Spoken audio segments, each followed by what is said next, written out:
Jesus é aquele que, além de se preocupar com a sua vida espiritual, ele se preocupa também com as suas emoções. Além de se preocupar com o futuro que você vai ter glorioso com ele se preocupa também com o seu agora. Olá, meu querido irmão, minha querida irmã, vocês estão bem? Eu espero que sim. E eu quero falar hoje, nesse devocional, de um texto maravilhoso que eu amo. João 14, do 1 ao 4. É um texto na qual Jesus ele dá uma certeza, ele dá uma garantia, ele faz a promessa das promessas para cada um de nós. Para que nós, nessa vida, nesse momento, em meio às emoções conturbadas do dia a dia, não venhamos ficar entristecidos e perturbados. Mas antes de entrar no vídeo, eu quero te fazer aquele pedido que tu já sabe. Se inscreva, acione o sininho para receber as notificações. Estamos lançando alguns vídeos e em agosto nós vamos ter algumas novidades. Deixa também o seu like. É a forma de você honrar o conteúdo, ajuda o canal a ficar mais relevante. Valeu? O texto desse devocional, lá em João 14, diz assim: não se perturbe o vosso coração.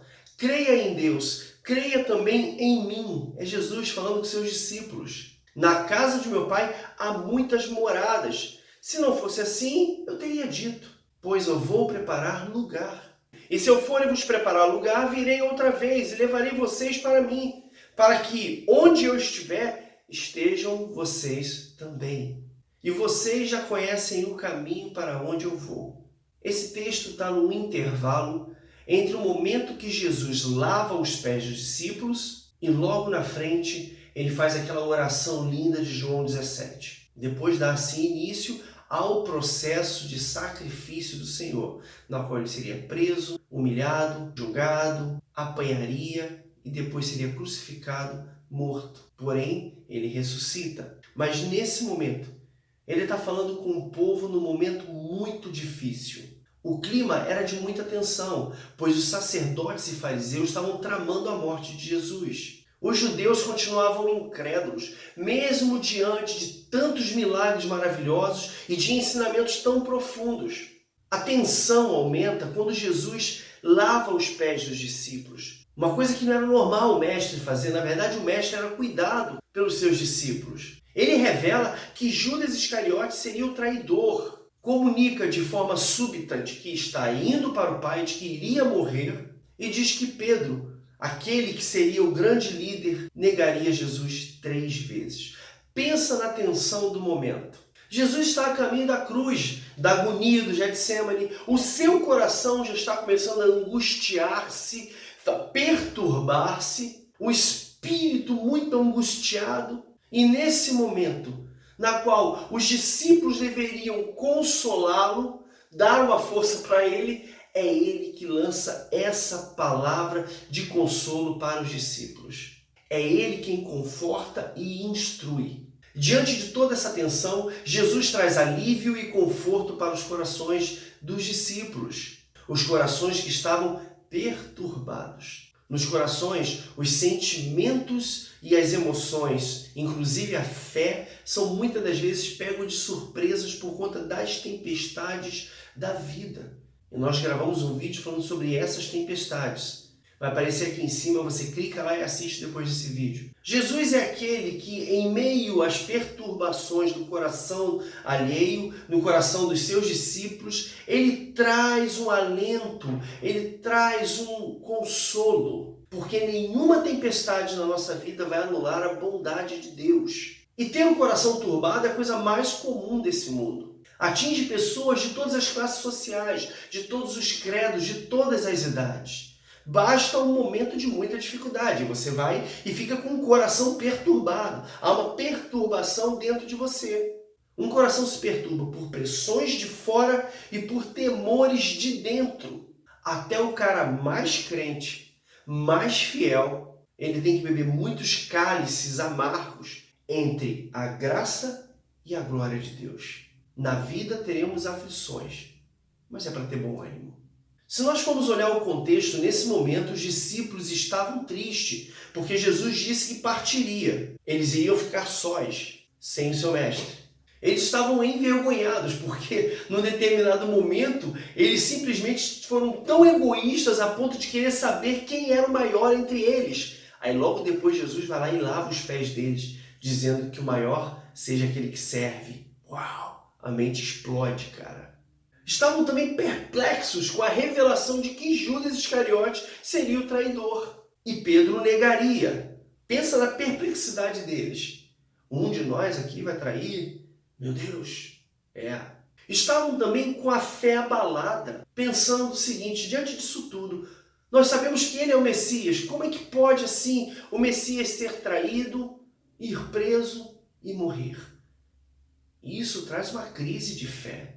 Então se instaura a angústia diante de tudo que estava para acontecer. Diante disso tudo, Jesus consola dizendo, não se perturbe o vosso coração. O que pode confortar um coração perturbado nos momentos mais difíceis da vida? Como encontrar consolo na hora da aflição? No versículo 1, Jesus está dizendo, creiam em Deus, creiam também em mim. São nos momentos mais difíceis da vida que nós precisamos encontrar o consolo, o conforto e confiar em Jesus, apesar das circunstâncias. Nem tudo vai ser fácil. A vida nem sempre é um mar de rosas. E nesse momento, Jesus está dizendo que da mesma maneira que vocês creem em Deus, creiam também em mim, isto é, nele. Já que confiam em Deus, confiem também em Jesus. Afinal de contas, Jesus é o Filho de Deus. É o que ele veio mostrar, é o que ele veio fazer. Era hora de depositar fé em Jesus. Temos falado muito sobre fé nos vídeos. Fé é ter confiança, ter uma fidelidade firme e inabalável. Muitos de nós acreditam em Deus, temos a Bíblia até como um livro sagrado, e isso pode até transformá-la num amuleto. Muitas das vezes a igreja é um porto seguro, só que o culto da igreja termina se tornando na única possibilidade de adoração, de compreensão da palavra. E nós não vamos ter uma relação de confiança com Jesus. É diante das circunstâncias que tiram o nosso chão que nós devemos confiar totalmente em Jesus. Nessa afirmação, Jesus está reafirmando a sua divindade. Crê em Deus, crê em mim. Eu sou um com o Pai. Ele fica em pé de igualdade com o Pai. Jesus venceu tempestades, fez milagres, curou, ressuscitou e as multidões ainda não criam, não confiavam nele. Quando Jesus entra em Jerusalém, ele é exaltado, mas alguns dias depois pedem para enforcá-lo. Não sejamos aqueles que em meio às nossas dificuldades, às nossas lutas, Jesus vem a dizer, homens de pequena fé, até quando vou suportar vocês? Ele pergunta, será que quando ele voltar ele vai encontrar fé na terra? Quando o coração estiver turbado, a primeira coisa é confiar em Jesus. Creia em Deus, creia também em Jesus. Esse papo de que todos os caminhos levam a Deus, por um lado é uma cascata braba, por outro faz até sentido. Por que faz sentido? Porque todos os caminhos levam a Deus como juiz, como Salvador, somente Jesus é o único caminho. O que pode consolar um coração perturbado são as promessas de Deus também. A Bíblia vai dizer que no mundo teremos aflições. E ele diz isso para que nós tenhamos paz. Porque ele venceu o mundo. Aonde ele venceu o mundo? Ele venceu o mundo na cruz. Nele, todas as promessas se cumpriram. E todas as promessas que foram feitas por ele geram esperança em nós. Ele vai dizer que na casa do Pai tem muitas moradas. E ele vai preparar essas moradas e depois vai voltar para nos buscar.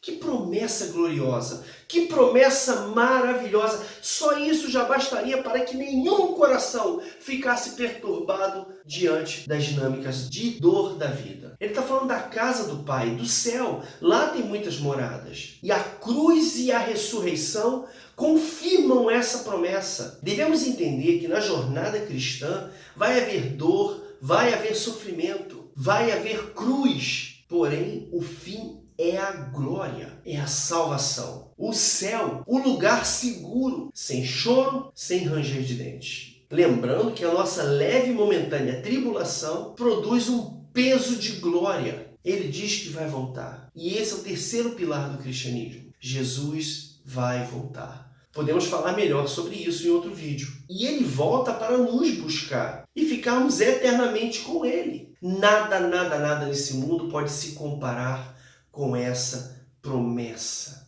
Então eu entendo que o que pode gerar consolo num coração perturbado é entender que as promessas sempre vão prevalecer sobre as tribulações. A Bíblia vai dizer que aquele que prometeu é fiel para cumprir.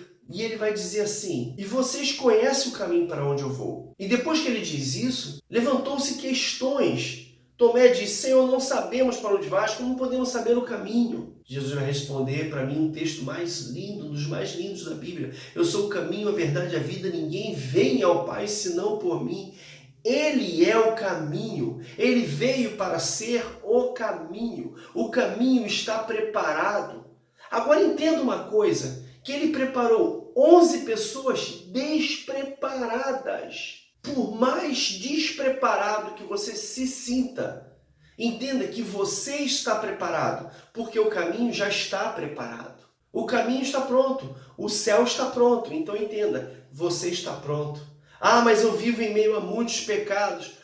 Todos nós temos pecado. Ah, mas você não conhece as minhas dores. Dores todo mundo tem. O pior é que pecado e dor têm o poder de nos afastar de Deus, quando o poder disso deveria ser de nos levar para perto de Deus. Quando Jesus afirma, vocês conhecem o caminho para onde eu vou, isto é, que todo o ensinamento dele, toda a palavra dele, já nos preparou para o céu. Como consolar um coração perturbado quando esse coração sabe que o céu está preparado para um povo que já está preparado?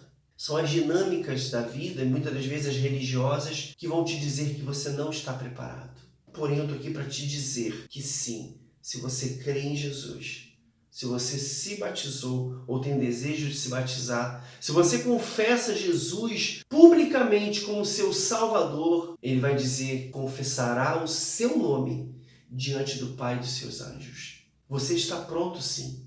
É o que ele quer dizer. A vida está confusa. O clima era tenso. O mestre ia embora, ia ser traído. O outro iria negá-lo. Porém, não fique com o coração perturbado. Apesar das circunstâncias, é tempo de colocar a nossa fé, a nossa confiança em Jesus. É tempo de entender que as promessas vão sempre estar prevalecendo sobre as tribulações. E saber que você sim está preparado para o céu. Não se perturbe o vosso coração. Creia em Deus, creia também em Jesus. Eu espero que esse vídeo tenha abençoado a sua vida. Se abençoou, deixa o seu like aí, compartilhe com seus amigos nas suas redes sociais e me segue também nas minhas redes sociais, no meu Instagram, no meu Facebook, porque existem outros devocionais lá, outros conteúdos que vão muito te abençoar.